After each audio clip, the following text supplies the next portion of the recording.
Hi, this is Vikas, your host, and welcome to Little Dex, the talk show. Today, in this show, we're going to discuss about progressive farming, its growth, and schemes in Sikkim. र आज यही टपिकहरुमाथि discuss गर्नका लागि हामीले आफ्नो स्टुडियोमा बोलाएका छौं mister BL Dal sir, additional director horticulture and one of the best progressive farmer Rabin प्रधानज्यू रिनकबाट हुन्छ उहाँ र तपाईलाई दुईजनालाई स्वागत छ सर। सर्वप्रथम सर तपाईलाई यो हर्टिकल्चर सिक्किमको सन्दर्भमा सर सरकारको थ्रुबाट यसको प्रोग्रेस र यसको पोलिसिज के छ सर? नमस्कार। विशेष गरेर बागवानी विभाग हर्टिकल्चर विभागमा थुप्रै डिसिप्लिनहरू छन्।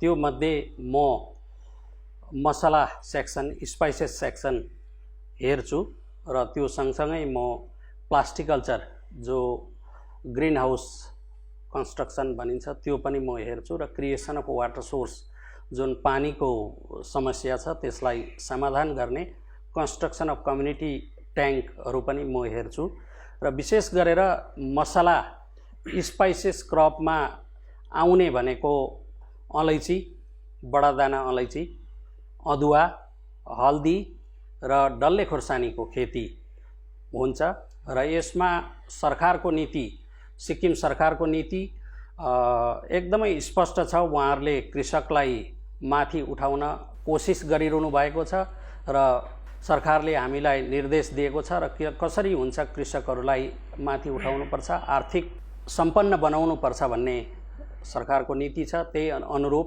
भारत सरकारको योजना अनुरूप हामी कार्यक्रमहरू कार्यान्वयन गर्छौं र त्यसमा विशेष गरेर अलैँची, अदुवा, हल्दी र डल्ले खुर्सानी खेतीमा हाम्रो प्रति हेक्टर कृषकलाई दिने यो सहुलियत भनेको 30,000 प्रति हेक्टर गरेर हामीले दिने गर्छौं र त्यसमा 50% फार्मर्सको अनुदान हुन्छ र 50% सरकारबाट दिइन्छ र हामी त्यसमा कृषकलाई उन्नत प्रकारको बिजन, त्यहाँबाट त्यसलाई चाहिने दबाई औषधि जुन बिमार लाग्छ त्यसको लागि औषधि, पानीको लागि प्रबन्धन र हामी प्रशिक्षण ट्रेनिङ इत्यादिहरू कृषकलाई दिन्छौं। सिक्किमको सन्दर्भमा सर हाम्रो युथहरू कतिको लागि परेको छ सर हर्टिकल्चर यो फार्मिङहरुपट्टि सर? अब कृषि भनेको यस्तो हो, पसिना बगाएर मात्रै त्यो पसिनाको मोल पाउने चीज हो र सबैले व्हाइट कलर जब नै प्रिफर गर्छन्। तथापि सरकारले विभिन्न प्रकारको यसमा सुधारहरू ल्याएको छ, जसमध्ये यो पाली सरकारले 12 वटा खेतीमा के अरे क्रप इन्सेन्टिभ भनेर न्यूनतम मूल्य घोषणा गरेको छ, जसमा अलैँचीमा मात्रै प्रति केजी 100 रुपैयाँ, प्रति केजी फार्मर्सले बेच्दाखेरि 100 रुपैयाँ उहाँहरूले पाउँछ र अदुवामा 20 रुपैयाँ, त्यसै गरेर हल्दीमा, डल्ले खोर्सानीमा, सुन्तोलामा, सागसब्जीमा पनि सरकारले र किवी फलमा पनि सरकारले दिएको छ र यसो गर्दाखेरि अहिले के छ भने कृषकहरू खेती गर्ने 40 देखि 50-60 को उमेरको मात्रै हुन्थे भने अहिले हाम्रो यहाँ रबिन भाइ जस्तो विभिन्न ठाउँबाट पढे लेखेको भाइहरू पनि खेतीमा आउनु हुँदैछ र यो खेतीमा आउनुको लागि पनि हामी सिक्किममा भएको अधिकारी र सम्पूर्ण सबै एकाइहरूले यसमा कोसिस गरेर हाम्रो भोकल फर लोकल माननीय प्रधानमन्त्रीको पनि नारा छ, सिक्किमका सम्माननीय मुख्यमन्त्रीको पनि नारा छ। यो लोकललाई चाहिँ हामीले यिनै उपभोग गरेर हाम्रो जति पनि होटलहरू छ त्यो होटलहरूमा पनि हाम्रै गाउँको सागसब्जीहरू पाक्नु थाल्यो।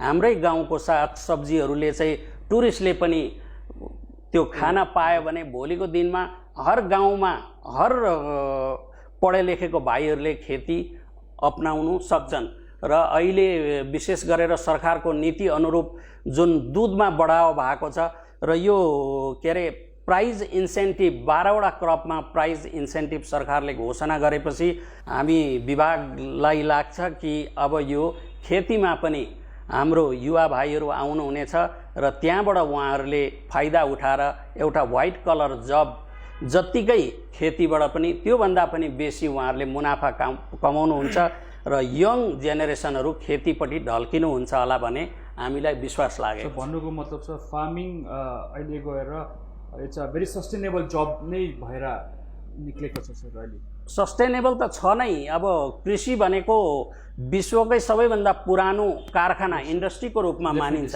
आज लाखौँ करोडौँ युवाहरूलाई रोजगार दिएको छ कृषिले। तर कृषि भन्दाखेरि अब हाम्रो सन्दर्भमा के आउँछ भने पहाडको कृषि अलिकति कठिन छ। यहाँ माथि चढ्नुपर्छ, तल झर्नुपर्छ, मेकानाइजेसन त्यति सम्भव छैन।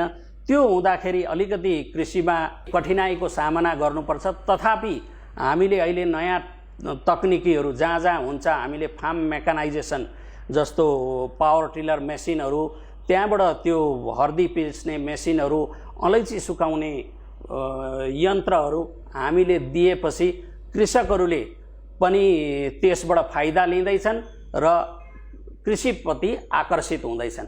तपाईँ एउटा प्रोग्रेसिभ फार्मर हुनुहुन्छ है, र तपाईँको यो सस्टेनेबिलिटी कतिको छ सर? हजुर नमस्ते। हुनु त मैले 2012देखि नै यो फार्मिङ सुरु गर्दै आएको हुँ। किनभने हुन त बाउबाजेको पालोदेखि नै यो फार्मिङ थियो। त्यसलाई पनि अझै अब अहिलेको टेक्नोलोजीले गर्दाखेरि हामीले अलिकति एडभान्टेज भएर त्यसलाई गर्दै आयौँ। तर यसलाई गर्दाखेरि मलाई के लाग्यो भने मैले जब मैले कुनै हेरिनँ। मैले सिर्फ फार्मिङमा मात्रै गएँ।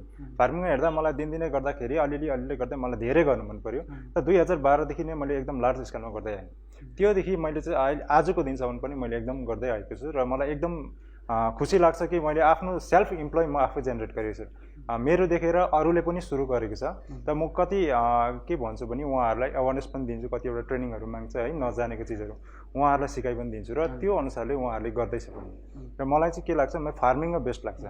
अन्त तपाईँलाई हर्टिकल्चर डिपार्टमेन्टबाट जस्तै तपाईँलाई अब नयाँ कुनै टेक्नोलोजी आयो या नयाँ केही चिज आयो भने तपाईँलाई ट्रेनिङ्सहरू भयो या तपाईँलाई यस्तो सहायताहरू कतिको पाइरहेको छ? हुनु त अहिलेसम्म मलाई जति पनि विभागले उहाँहरूको कतिवटा आएको छ है, मलाई चाहिने चिजहरू उहाँले प्रोभाइड गरिदिनु भएको छ। हजुर। तपाईँले उब्जाउने मेन क्रप्सहरू कुन कुनहरू हुन्छ?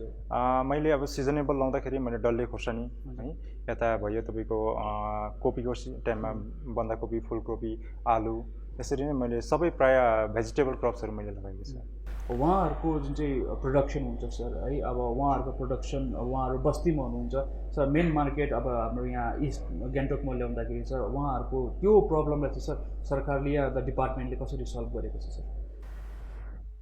सरकारले अहिले गाउँको चिज बजारमा ल्याउनुको लागि 28वटा गाडी उहाँहरूलाई दिएको छौँ र त्यो गाडीमा चाहिँ हाम्रो गाउँलेहरूको उत्पादलाई उहाँहरूले उठाएर त्यो चाहिँ बजारमा ल्याएर बेचबिखन गर्ने काम। त्योदेखि बाहेक पनि हामीले विभिन्न प्रकारको एसएचजीहरू, प्रोग्रेसिभ एसएचजीलाई त्यहाँबाट अझै भएन गाउँको के अरे प्रोग्रेसिभ ग्रुपहरूलाई पनि हामीले गाडी दिने काम गरेको छौँ। र त्यो सँगसँगै अहिले भर्खरै एग्रिकल्चर डिपार्टमेन्टले 9वटा गाडी यो PKVY परम्परागत कृषि विकास योजना अन्तर्गत 9वटा इसुजो गाडी भनेर एउटा गाडी दिएको छ। त्यो गाडी चाहिँ डिस्ट्रिक्ट जोइन्ट डाइरेक्टरको अधीनस्थ रहन्छ र उहाँहरूलाई जो फार्मर्सलाई चाहिन्छ गाडी, उहाँहरूको चिज रेडी भएपछि 2 दिन अगाडि उहाँहरूले जोइन्ट डाइरेक्टरलाई खबर गर्नुभयो भने त्यो गाडी गएर उहाँको चिजहरू ल्याउँछ। सर, जुन चाहिँ यो सेल्फ हेल्प ग्रुपलाई अस्ति हाम्रो सरकारको तर्फबाट 1-1 लाख रुपियाँको जुन चाहिँ हेल्प त्यो प्रोभाइड गरिएको थियो सर, त्यसको बारेमा अलिक के प्रकाश पारिदिनुहुन्छ? त्यो चाहिँ हाम्रो पोस्ट हार्भेस्ट म्यानेजमेन्ट अन्तर्गत PHM भन्ने गभर्मेन्ट अफ इन्डियाकै यो HMNSकै एउटा कम्पोनेन्टभित्र पस्छ। त्यसमा चाहिँ अब हाम्रो जति पनि यहाँ उत्पादन हुन्छ त्यो उत्पादन भएको चिजहरूलाई सिधै हाम्रो उपभोग नहुन सक्दाखेरि हामीले गाउँघरमा कृषकहरूले जो अलिकति उहाँहरू के अरे सिपालु हुनुहुन्छ, इन्टरप्रेनर हुनुहुन्छ, उहाँहरूलाई चाहिँ हामीले 1 लाख रुपियाँ दिएर मिनी के अरे कारखाना, सानो कारखाना 1 लाख रुपियाँको जस्तै स्लाइस गर्ने, के अरे त्यसलाई ग्राइन्ड गर्ने, त्यसलाई अचार बनाउने, आफूले उहाँहरूले उहाँहरूको ठाउँमा जे हुन्छ त्यो अनुसारको चाहिँ एउटा कारखाना लगाओस् भनेर त्यो चाहिँ हामीले एउटा सरकारले अनुदान दिएको। डिपार्टमेन्ट्सले सर फार्मर्सहरूको लागि सुविधाको लागि चाहिँ के कस्तो ट्रेनिङ्सहरू भयो या त के कस्तो पोलिसिसहरू डेभलप गरेको छ सर? हामीले जति पनि फार्मर्सलाई दिने ट्रेनिङ भनेको चाहिँ हाम्रो एउटा हुन्छ के अरे फिल्डमा 1 डे ट्रेनिङ हामी दिन्छौँ। फार्मर्सकोमा हामी जान्छौँ, गएर चाहिँ हामी के अरे पावर पोइन्टको माध्यमद्वारा, हामीले लेक्चरको माध्यमद्वारा, कुनै लिफलेटको प्रिन्टिङ मिडियाको माध्यमद्वारा हामीले उहाँहरूलाई ट्रेनिङ दिन्छौँ। र अर्को चाहिँ हाम्रो रेसिडेन्सियल ट्रेनिङ पनि हुन्छ। 2-3 दिन फार्मर्सलाई त्यहीँ राखेर उहाँहरूको टिए डिए सबै मिलाएर हामीले त्यो ट्रेनिङ पनि दिन्छौँ। त्यो सँगसँगै फेरि हामीले अब के अरे डिस्ट्रिक्ट लेभल एक्सपोजर भिजिट भन्छ। अब एउटा डिस्ट्रिक्टमा एक ठाउँदेखि अर्को ठाउँको कृषकले राम्रो गरेको छ भने त्यो नराम्रो गर्ने ठाउँको कृषकलाई टिपेर लगेर त्यो राम्रो ठाउँको कृषकसँग हामी भेटाघाट गराइदिन्छौँ, जोगाजोग गराइदिन्छौँ, ताकि त्यो फार्मर्सले, त्यो राम्रो गर्ने फार्मर्सले नराम्रो गर्ने फार्मर्सलाई बताइदियोस् कि यसरी खेती गर्यो भने चाहिँ यसरी उन्नति हुन्छ भन्ने कुराहरू बताउँछ भनेर हामीले त्यो एक्सपोजर भिजिटको विदिन डिस्ट्रिक्ट गर्छौँ, विदिन स्टेट गर्छौँ, विदिन कन्ट्री गर्छौँ। र यो कोभिडभन्दा अगाडि आउटसाइड कन्ट्री पनि लाने चलनहरू थियो। हामीले थुप्रै फ्लोरिकल्चरको कृषकहरूलाई थाइल्यान्डमा, हल्यान्डमा लगेर पनि ट्रेनिङ गराएको छ। अब त्योदेखि बाहेक पनि हाम्रोमा एक्जिबिसनहरू हामी लगाउँछौँ, ठाउँ ठाउँमा एक्जिबिसनहरू लगाउँछौँ, हामी वर्कसपहरू गर्छौँ। त्यो वर्कसप र एक्जिबिसनको मार्फतमा पनि हामी कृषकहरूलाई बताउने गर्दछौँ। किनभने अब कृषकहरूले सुनेर मात्रै बिलिभ गर्ने कुरा होइन। किनभने कृषकलाई मैले भने लु यस्तो खालको टमाटरको खेती गर्नु यति फल्छ भन्यो भने उहाँहरूले सुन्छ, तर मेरो कुरामा उहाँहरूले 30% मात्रै विश्वास गर्छ। तर मैले उहाँहरूलाई लगेर त्यो ठाउँमा प्रत्यक्ष देखाएँ भने सिइङ इज बिलिभिङ, देखेको मात्रै विश्वास गर्नु भन्ने हिसाबले उहाँहरूले त्यो देखेपछि चाहिँ विश्वास गर्नुहुन्छ। यहाँ रबिन भाइलाई पनि हामीले थुप्रो ठाउँ एक्सपोजर भिजिट आउटसाइड स्टेट पनि पठाएको छौँ। त्यहाँबाट उहाँको उसमा हामीले कति ठाउँ उहाँको फार्ममा पनि अरू फार्मर्सहरूलाई लगेको छौँ र उहाँलाई पनि बाहिरतिर हामीले लगेको छौँ। त्यसरी हामीले फार्मर्सहरूलाई ट्रेनिङ दिन्छौँ। हजुर, तपाईँ त्यो इम्फालमा तपाईँको त्यो अवार्ड्स पाउनुभएको त्यसको बारेमा अलिकति के भन्नुहुन्छ? म एक्चुअलमा के भयो भने मैले जुन प्रकारले मैले फिल्डमा काम गरिरहेको थिएँ, तर एग्रिकल्चर युनिभर्सिटी जुन चाहिँ मार्चकमा छ, उहाँहरूले पनि एफएलडी जुन चाहिँ फिल्ड डेमोन्स्ट्रेसन ट्रेनिङहरू गरिबस्नुहुन्छ। किन कतिवटा नयाँ नयाँ इक्विपमेन्ट्सहरू बनाउँछ उहाँहरूले होइन, त्यो मेसिनहरू उहाँहरूले ल्याएर फिल्डमा ट्रेनिङ दिने गर्छ। ट्रेनिङहरू भयो या त एवेरनेस प्रोग्राम राखेको हुन्छ। त्यो मेसिनहरू मैले लगेर मेरो फिल्डमा मैले प्रोग्रामहरू राखेँ। साथसाथै मेरो गाउँको एसएचजीहरू भयो है, जति पनि प्रोग्रेसिभ फार्मर्सहरूलाई उहाँहरूलाई बोलाएर मैले त्यो मेसिनहरू देखाएँ, ताकि त्यो मेसिन जब हामीले युट्युबमा देख्थ्यौँ या टिभीमा देख्थ्यौँ है, प्लेन साइडतिर गर्थ्यौँ, तर त्यो मेसिन चाहिँ आँगनमै लगेर मैले ट्रेनिङहरू गराएँ। त्यो उहाँहरूले देख्यो होइन, मेरो फिल्डमा काम गरेको देख्दाखेरि उहाँहरूले मेरो प्रोग्रेस देखेर उहाँहरूले मलाई सेलेक्ट गर्नुभयो। ताकि यहाँबाट सेलेक्ट गरेर मलाई मेरो जति पनि डकुमेन्ट्रीहरू गर्यो र मेरो एउटा प्रोग्राम बनायो, भिडियो बनाएर उहाँहरूले बाहिर लग्यो। त्यसमा नर्थ इस्टभरि सेलेक्ट गरेर जब नर्थ इस्टको आइसिआरले सेलेक्ट गरेपछि इन्फालमा गएर इन्फालको युनिभर्सिटीले मलाई बेस्ट फार्मर्स स्टेट अवार्ड भनेर उहाँहरूले घोषित गरिदिनु। सर, यो plasticulture farming, what exactly is plasticulture farming? Plasticulture farming भनेको चाहिँ यो पोली हाउस हो। पोली हाउस एउटा प्लास्टिक पाउँछ जुन चाहिँ युभी स्टेबलाइज हो र त्यसभित्र चाहिँ खेती गर्ने प्रविधिलाई चाहिँ प्लास्टिकल्चर भनिन्छ। यसमा अब विभिन्न प्रकारको प्लास्टिक घर नेपालीमा भन्दाखेरि प्लास्टिक घर, इङ्ग्लिसमा भन्दाखेरि पोली हाउस। र यो चाहिँ हिल्ली कृषकहरूको लागि चाहिँ एउटा वरदान नै साबित हुन जान्छ। किनभने यहाँनेरि झन्डै 8 महिना 9 महिना पानी पर्छ, असिना पर्छ, विभिन्न प्रकारको नेचरल क्यालामिटी, प्राकृतिक प्रकोपले गर्दाखेरि कृषकको त्यो लगाएको बालीलाई बिगारिदिन्छ र ग्रिन हाउसमा चाहिँ सेफ हुन्छ। अब ग्रिन हाउस भन्नुको मतलब चाहिँ हामीले लेखमा हायर अल्टिच्युडमा पनि लो अल्टिच्युडको त्यो क्रपलाई त्यहाँ फलाउन सकिन्छ। र हामी यो पोली हाउस चाहिँ विभिन्न प्रकारको पोली हाउस हुन्छ। एउटा फेब्रिकेटेड हुन्छ जो स्टिलको हामी फ्रेमबाट चाहिँ त्यसमा युभी स्टेबलाइज लगाएर बनाउँछौँ, र अर्को बेम्बो स्ट्रक्चर भनेर बनाउँछौँ, र अर्को नर्सरी लगाउनुको लागि हामी पोलिटनल, सानो सानो पोलिटनल जस्तो हाम्रो टनल हुन्छ त्यो त्यस्तै टनलमा चाहिँ हामीले सिडलिङ रेज गर्छौँ। अथवा लिफी भेजिटेबल, हामीलाई पालक खान मन पर्यो, रायो साग खान मन पर्यो, तोरीको साग खान मन पर्यो, मेथीको साग खान मन पर्यो भने बर्खामा बाहिर लगायो भने सबै किराले बिगारिदिन्छ, पानीले बिगारिदिन्छ। तर हामीले त्यो पोली टनलभित्र लगायौँ भने राम्रोसँग सेफ हुन्छ, किरा पनि लाग्दैन र त्यसो गर्दाखेरि हामीले हर सब्जी खान र बजारमा लानका लागि हामीलाई सुविधा हुन्छ। र त्यसले गर्दाखेरि यो पोली हाउस चाहिँ साना अनि मजौले कृषकको लागि एउटा वरदान साबित भएको छ।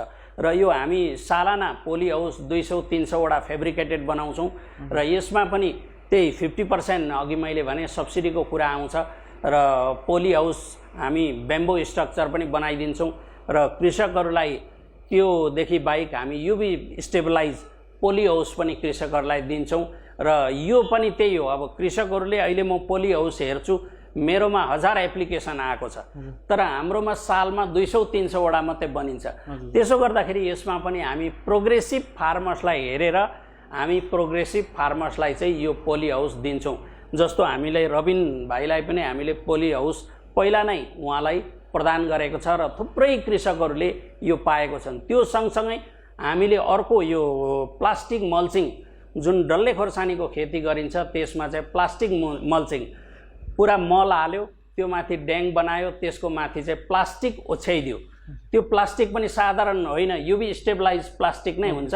त्यो प्लास्टिक ओछ्याएपछि चाहिँ के हुन्छ भने डल्ले खोर्सानीको बर्खामा त्यो डल्ले खोर्सानी लगाउँदाखेरि त्यो मल हालेको बगाएर लगिदिन्छ, झार बेसी उम्रिन्छ, किराले दुःख दिन्छ भनेर त्यो प्लास्टिक मल्चिङद्वारा त्यो डल्ले खोर्सानी लगायो भने चाहिँ त्यसको उत्पादन बेसी हुन्छ। र यो पद्धतिले गर्दा फार्मर्सहरू पनि इन्करेज भएको छ र उहाँहरूको उत्पादन बेसी भएको छ। डिपार्टमेन्ट या स्टेट गभर्मेन्टले सर यो वाटर रिसोर्स चाहिँ क्रिएसन अफ वाटर रिसोर्सको बारेमा चाहिँ सर फार्मर्सहरूलाई के कतिको हेल्प प्रोभाइड गरिरहेको छ? र यसमा चाहिँ हामीले के गर्छौँ भने क्रिएसन भन्दाखेरि हामी वाटर क्रिएट गर्ने त होइन, तर हामी के गर्छौँ भने फार्मर्सलाई एउटा फार्ममा चाहिँ हामी कम्युनिटी बेसिसमा एउटा कम्युनिटी ट्याङ्क बनाइदिन्छौँ। हामीले पहिला 55,000 लिटरको ट्याङ्क बनाउँदै थियौँ र अहिले चाहिँ हामीले त्यसलाई चेन्ज गरेर 30,000 लिटरको, किनभने 55,000 लिटर बनाउँदाखेरि कोही भिरालो ठाउँमा पहिरो जाने ठाउँमा त्यो पहिरोको डर हुन कारणले गर्दा हामीले यसपालिदेखि 30,000 लिटरको, यो पनि हामीले सालमा 20 वटा 25 वटा हामी त्यस्तो बनाउँदैछौँ र यसपालि पनि 30,000 लिटरको झन्डै हाम्रो 60 वटा ट्याङ्कीहरू सिक्किमभरि बनिन्छ। यो चाहिँ त्यो ठाउँमा बनिन्छ जहाँ चाहिँ हाम्रो भेजिटेबलको, सब्जीको समूह होस्, क्लस्टर होस्, स्पाइसेसको समूह होस्, फ्लोरिकल्चरको समूह होस् र के अरे फ्रुट्सको, जहाँ फ्रुट्स लगाउँछ त्यो ठाउँमा नितान्त आवश्यक भएको ठाउँमा हामी त्यो कृषकहरूलाई दिन्छौँ। र यसमा पनि हामीले नियम राखेको छौँ, किनभने 2 किलोमिटर टाढा चाहिँ सोर्स छ भने त्यो सोर्सबाट पानी तानेर सोर्सदेखि ट्याङ्कीसम्म चाहिँ हामी उहाँहरूलाई ट्याङ्की बनाइदिन्छौँ र त्यो ट्याङ्कीदेखि चाहिँ कृषकले तानेर आफ्नो बारीमा सिँचाइ गर्नुको लागि चाहिँ लानु पर्यो। यो पनि एउटा राम्रो एकदमै स्किम छ र यसले कृषकहरूलाई धेरै फाइदा भइरहेछ पानीको। हजुर, र रविनज्यू सरले भने चाहिँ जुन चाहिँ तपाईँलाई पोली हाउस दिएको छ भन्नुभयो, एन्ड वाटर रिसोर्स यो जति पनि तपाईँको यो क्रिएसन अफ वाटर रिसोर्सहरू गरेको छ है, एज अ फार्मर तपाईँलाई कतिको हेल्प भयो र प्रोडक्सनमा कतिको इन्क्रिज भयो तपाईँको? मलाई त एकदमै हेल्प भयो, किनभने जुन जग्गामा म खेती गर्दैछु है त्यो जग्गामा मेरो एकदम पानीको क्राइसिस छ, एकदमै पानी अब हिउँदोमा त पानी हुँदैन। म सरहरूले मेरो खेती देखेर है, मेरो यहाँ उहाँ दुःख देखेर सरहरूले मलाई एउटा जिनेफ ट्याङ्की प्रोभाइड गरिदिनु भयो कि त्यहाँ 50,000 लिटरको कलेक्सन त्यसमा हुन्छ है। त्यसले गर्दा मलाई धेरै नै हेल्प हुन्छ। साथसाथै सानो सानो सिन्ट्याक्सहरू मलाई दिनुभएको थियो, त्यो कलेक्सनले गर्दा मैले हिउँदो बाली एकदमै राम्रोसँग लगाउन सकिरहेको छु। यता सरले भन्नुभयो जुन चाहिँ मल्चिङ सिस्टम जब मैले गरेँ मलाई के लाग्यो भने जब मैले पहिला डल्ले खोर्सानी ओपन फिल्डमा लगाउँथेँ बिना मल्चिङमा एकदमै साह्रो पर्थ्यो, एउटा बोटले हामीलाई आधी केजी 1 केजी फलाउनु पनि साह्रो पर्थ्यो भने अहिले जब मल्चिङ सिस्टम भयो, मल्चिङ सिस्टम लाउँदाखेरि मलाई एकदमै फ्रुटमा पनि ग्रोथ भयो है, एकदमै बोट पनि हेल्दी भयो।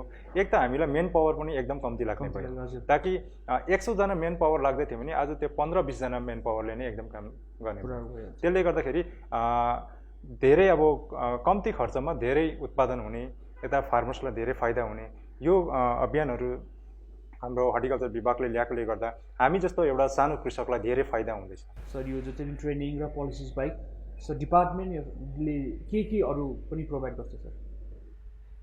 अब अरू प्रोभाइड गर्ने भनेको चाहिँ फार्मर्सलाई एउटा गभर्मेन्ट अफ इन्डियाकै प्रोग्राम तहत जो कृषक चाहिँ एकदमै साँच्चै कृषक हो उहाँहरूको लागि चाहिँ 6000 पर इयर भनेर एउटा फार्मर्स पेन्सन योजना पनि छ जो कृषि विभागले चलाउँदैछ। अहिले थुप्रै कृषकहरूले त्यसको पनि लाभ उठाइसकेका छन्। र अर्को चाहिँ कृषि insurance, agriculture insurance, crop insurance भनेर जुन छ त्यो पनि एकदमै अब यो जति पनि क्रपहरू लगाइन्छ त्यसको विषयमा यो इन्सुरेन्स जुन छ इन्सुरेन्स गर्नु अनिवार्य छ। त्यो इन्सुरेन्सले चाहिँ के गर्छ भने फार्मर्सलाई उहाँको क्रप फेल हुनबाट बचाउँछ। अब अलिकति प्रिमियम तिर्नु पर्यो, त्यो प्रिमियम सरकारले पनि अलिकति तिर्दिन्छ र कृषकले अलिकति तिर्छ र त्यो तिरेपछि चाहिँ तर त्यो चाहिँ 24 घण्टाभित्रमा चाहिँ त्यो कम्पनीमा पुग्नुपर्छ। र यसको लागि पनि म कृषकहरूलाई के आह्वान गर्न चाहन्छु भने तपाईहरुले सोझै गएर जोइन्ट डाइरेक्टर एग्रिकल्चर र हर्टिकल्चरलाई भेटेर यो कृषि इन्सुरेन्सको विषयमा तपाईहरुले जानकारी लिन म उहाँहरूलाई अनुरोध गर्दछु। सरकारको एजहरू र यस पोलिसिसहरुबाट तपाईहरुले के फाइदा कति फाइदा पाउनु भयो त्यस्तोको बारेमा अलिक केही? हुन त सरकारले मलाई के छन्, मैले फार्मिङ गरेदेखिको आजसम्म मलाई जति पनि फार्ममा लाग्ने इक्विपमेन्ट्सहरू छ है, जस्तै अब पावर टिलर भयो, पानीको लागि जिनेफ ट्याङ्की भयो, सिन्ट्याक्सहरू, हार्भेस्टिङको लागि स्प्रिङ्कलरहरू है, ड्रिप इरिगेसन, उहाँहरूले चाहिँ मलाई अब जति फिल्डमा चाहिएको चिज उहाँहरूले प्रोभाइड गरिदिनु भएको छ। सो गभर्मेन्टको हेल्प पनि तपाईँलाई एकदमै राम्रो पाएको छ। अहिले जति पनि म गर्दैछु है, मलाई आजको दिनसम्म मलाई गभर्मेन्टले एकदमै गभर्मेन्ट डिपार्टमेन्टले मलाई एकदमै सहयोग गरिरहेको छ र आज म यहाँ आइपुगेको छु। सो एन्ड गर्नुभन्दा अगाडि सर यो हाम्रो जुन चाहिँ युवा अब आउने पिँढी छ उहाँहरूलाई चाहिँ यो फार्मिङपट्टि एन्करेजमेन्टको लागि चाहिँ सर के मेसेज दिन चाहनुहुन्छ सर? अब मेरो विशेष गरेर मेसेज भनेको मैले एउटा कविता पनि लेखेको थिएँ, हाम्रो धन त गाउँ नै हो सहर त होइन, अब हामी गाउँमै बसौँ सहरमा केही छैन। हाम्रो सहरमा चाहिँ केही छैन, धन भनेको सबै कुरा चाहिँ गाउँमा छ र गाउँमा चाहिँ यति बेसी हाम्रो स्कोप छ, यति बेसी त्यहाँनेर योहरू छ, त्यसलाई हामीले टिपेर चाहिँ गर्न सक्यौँ भने हामी सम्पन्न बन्न सक्छौँ। र बागवानी विभागमा मैले अघि पनि भने थुप्रै कार्यक्रमहरू छन्, यति बेसी कार्यक्रमहरू छन्, तर ती कार्यक्रमहरू एकैचोटि हामी सिक्किमभरिको कृषकहरूलाई दिन सक्दैनौँ किनभने लिमिटेड सालै पछि हाम्रो बजेट आउँछ, त्यो लिमिटेड हुन्छ र त्यसले गर्दाखेरि हाम्रोमा यति बेसी कार्यक्रमहरू छ। त्यो कार्यक्रम जान्नुको लागि तपाईहरु जति पनि युवाहरू हुनुहुन्छ, पढे लेखेको भाइ बहिनीहरू हुनुहुन्छ, तपाईहरुको सिधै गएर सब डिभिजनको डेप्टी डाइरेक्टरलाई तपाईले भेट्न सक्नुहुन्छ र कार्यक्रमको तपाईहरुले जान्न सक्नुहुन्छ। त्यो भएन भने तपाईहरु डिस्ट्रिक्टमा आएर जोइन्ट डाइरेक्टरसँग भेट गर्न सक्नुहुन्छ र जोइन्ट डाइरेक्टरसँग तपाईहरुले त्यो उहाँसँग पनि राम्रोसँग बुझ्न सक्नु भएन भने हेड अफिसमा आएर हाम्रो एडिसनल डाइरेक्टर स्किम इन्चार्जहरू हुनुहुन्छ, जस्तै म छु, म जस्तै अरू पनि फ्रुट्समा, भेजिटेबलमा, ब्याम्बोमा, फ्लोरिकल्चरमा थुप्रै एडिसनल डाइरेक्टरहरू छन्, उहाँहरूसँग बसेर पनि तपाईहरुले कार्यक्रमको ज्ञान, कार्यक्रमबारे जानकारी लिन सक्नुहुन्छ। र त्योदेखि बाहेक पनि तपाईहरुले हाम्रो डाइरेक्टर हुनुहुन्छ, प्रिन्सिपल डाइरेक्टर हुनुहुन्छ र सेक्रेटरी हुनुहुन्छ, सचिव महोदय हुनुहुन्छ, हाम्रो मन्त्री महोदय पनि एकदमै जागरुक हुनुहुन्छ, यङ हुनुहुन्छ, इनर्जेटिक हुनुहुन्छ, उहाँले पनि हर क्षेत्रमा यो कार्यक्रमहरू बताइरहनु भएको छ, उहाँबाट पनि तपाईले जान्न सक्नुहुन्छ। तर उहाँसम्म पुग्ने जरुरी पर्दैन, हाम्रो लेभलबाट पनि नै हामी तपाईहरुलाई कार्यक्रमको विषय सम्पूर्ण जानकारी दिन्छौँ। हाम्रो यंगस्टर्सहरू हुनुहुन्छ है, उहाँहरूलाई तपाई के मेसेज दिन चाहनुहुन्छ? म के भन्छु भने हाम्रो यङ भाइ बहिनीहरूलाई है, जति पनि पढी लेखेका भाइ बहिनीहरूलाई, उहाँहरू नोकरीको पछि नगएर आफ्नो जति पनि जग्गा जमिनहरू छ त्यसै आज बाँझो परिरहेको छ, बरु त्यो नोकरीको पछि लाग्नुभन्दा त्यो जमिनलाई नै हामीले युटिलाइज गरेर आफ्नो सेल्फ इम्प्लोइ भएर त्यसलाई काम गऱ्यौँ भने हामी एकदम सस्टेनेबल पनि हुन सक्छौँ हैन, यसलाई भोलिको लाइफस्टाइललाई हामीले चेन्ज गर्न सक्छौँ। So with this we come to the end of the show and I hope this episode was really fruitful to all my viewers. So please keep watching Little Dicks and तपाईको love and support यसरी नै हामीलाई दिँदै गर्नुहोस् र stay tuned with IPR department.